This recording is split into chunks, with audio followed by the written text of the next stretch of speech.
between the color here and the one which you have put in the shed. Yeah. So do you want to show some? Yeah, we've is there actually a not difference? taken a look at this, so Okay. let's go around Yeah, this let's way. go around there.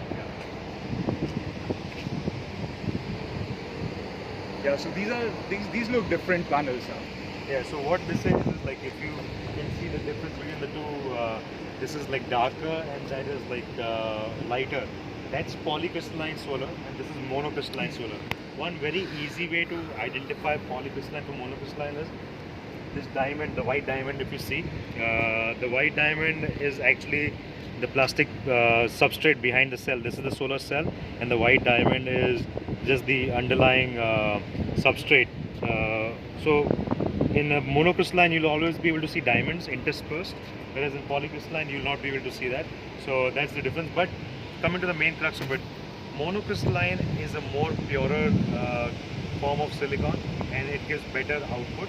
And polycrystalline is not as pure of a silicon, and the output is lesser. Now, when I say output or efficiency, those two terms are very misleading. Right.